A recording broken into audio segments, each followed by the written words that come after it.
Ladies and gentlemen, Musalia Mudavadi is back in the country. He jetted in today, the 10th of March, after the 12 days tour in US and UK with Deputy President William Ruto. And William Ruto is expected that he's going to jet back anytime from today. But this makes us just have a flashback on the US and UK tour. I saw the Standard tried to capture it a bit. Let's just look at what the Standard have done about that tour. Crying foul. Ruto takes feud beyond border. So that is what the Standard have captured, and that is a very informative article if you can get time and read it. The Deputy President's script in this UK tour, I am the first person who first analyzed about that, and I mentioned that he was going there in a bid to try to tell the international world about the plan to scuttle the general election. But then after that tour, in US, he spent 3 days talking about the runaway corruption in the country. Secondly, the plans for manipulation of the August polls. And 3, on how the police were actually, the manipulation was pegged on the intimidation. And this was done in the prefix of also him not being part of that government. Then after US, actually we saw some dramas there where there was the State House, the White House meeting that never was. That is the truth. It was never there. Then he flew to UK, and in the UK there was also a sustained attack on President Uhuru Kenyatta and the government that he serves. During the Chatham House speech, I think he was put to corner to explain on his involvement in the government. And blatantly, William Ruto came out to say that, of course, he was not part of the government since 2013 because President Uhuru Kenyatta was running the government alone. So this is what was done. And the question that, for me, keeps on lingering is what was the objective of this tour in the prefix of what he has actually told the international world.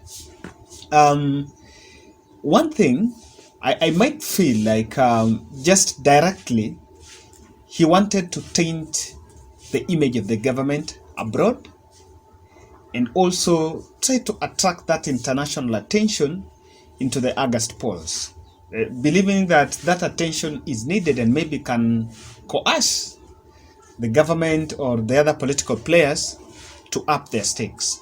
But at the back of his mind, he knew that the foreign capitals cannot meddle with our polls. If they could meddle with the African polls, then I think Bobi Wine will be the president in Uganda.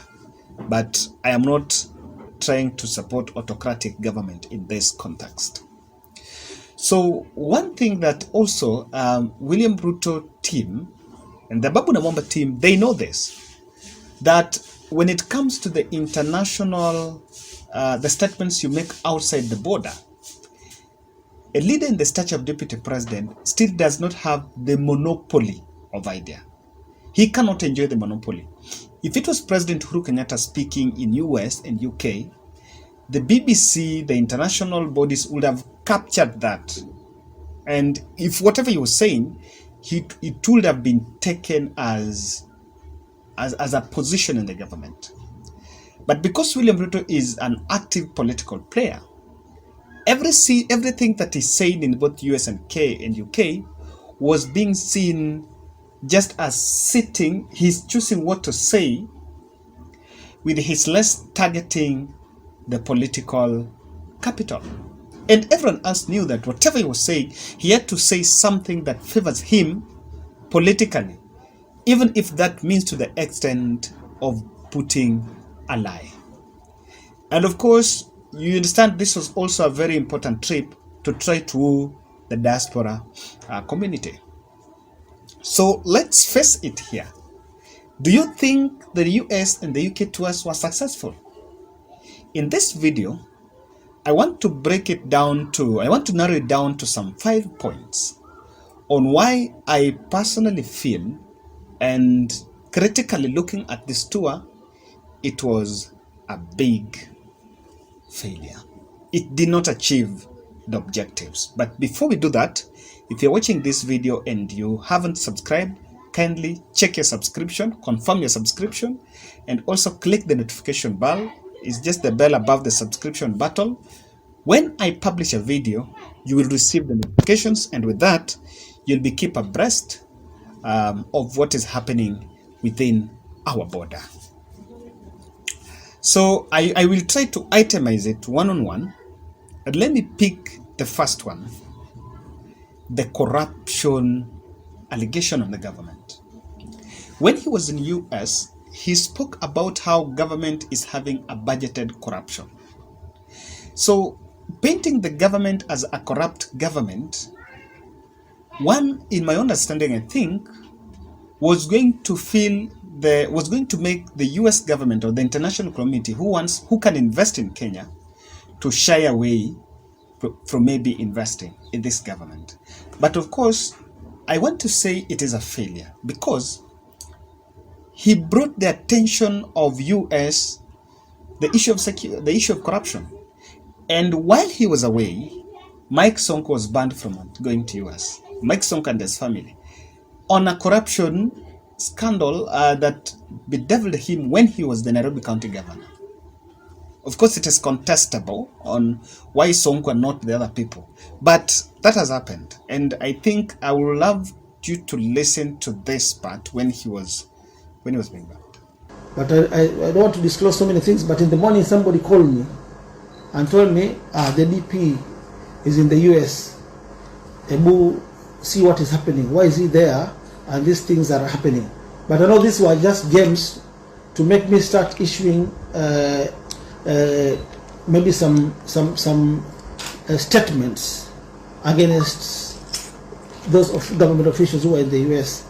And I want to be calm, and I also want my family, especially. When William Ruto was away, President Uhuru Kenyatta and the Ministry of Health signed a $57 billion deal with the US government to establish a vaccine manufacturing company here in Kenya, and that is going to help export this vaccine even to other African countries. So what this tells you is that Nairobi still, or rather Kenya, is still the epicenter of the East African economy. If whatever he was saying in US really had some stake and something that Biden and the team paid attention to, then maybe last minute this deal wouldn't have happened. But because things are moving forward, and even Biden is supposed to meet President Uhuru Kenyatta on some free trade deal that they're supposed to work on, this tells you that that corruption lie there did not go. Why?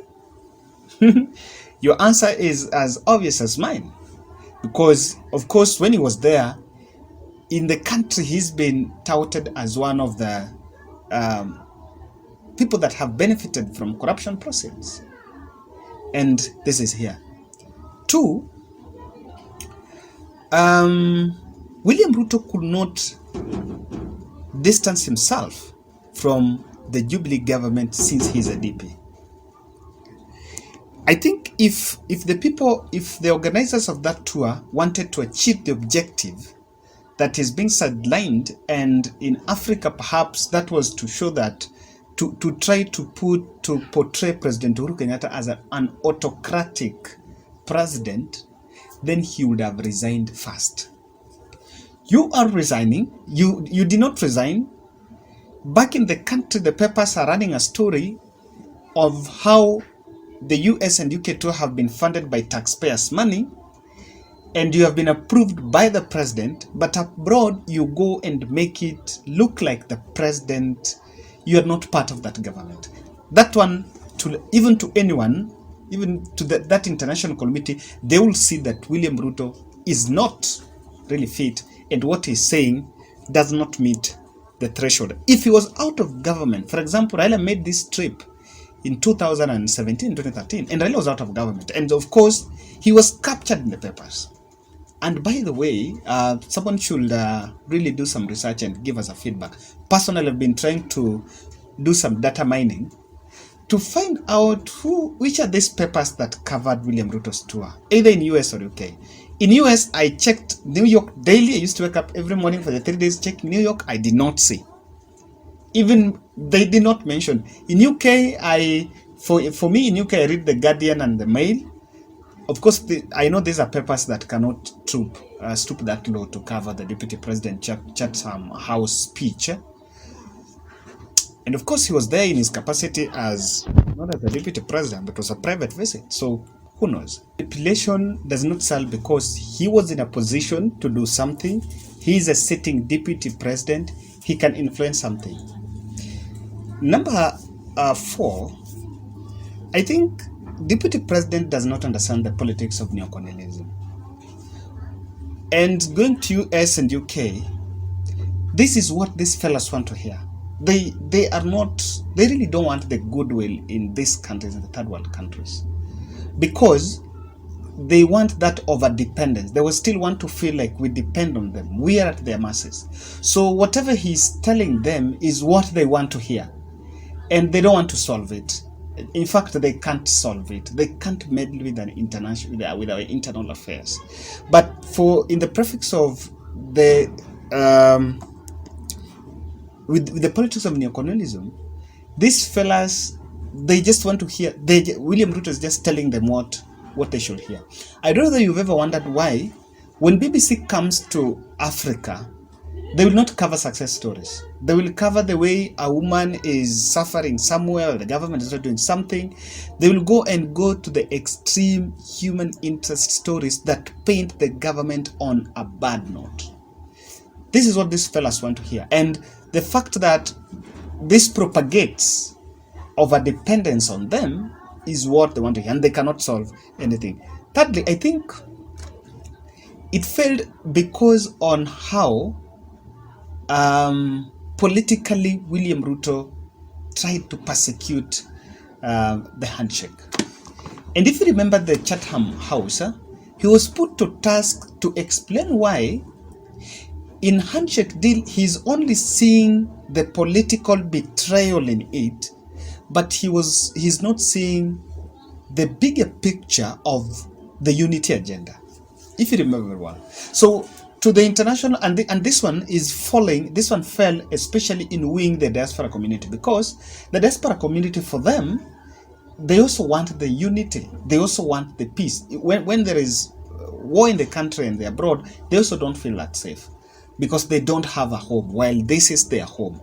So when he was talking in UK, I think he tried to talk more specifically about how the handshake betrayed him, and saying that the handshake, I think it's in UK that he mentioned that the handshake deal was supposed to send Raila to retirement. Raila was supposed to go to retirement, but then that changed. So to him, what it portrays to the international community is that he's a more political centered.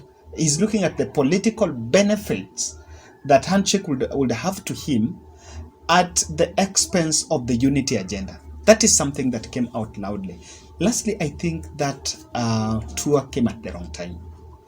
William Ruto is facing the ICC cases, and it is only in Kenyan media and Kenyan space where this is not still a big deal. We are keeping it under the carpet because it cuts both sides. But to the international community, when they hear the name Deputy President William Ruto, the stories of ICC are still vivid in their minds. And with the rebirth of the cases still going on, then he's making that tour. He's actually reminding the international community that this is the person who was facing the ICC cases now seeking office. And that's why I can tell you that for me, on that merit, the timing was wrong. And that's my analysis on why I think it failed. So do you think this question of William Ruto coming back to resign is there? Is it viable?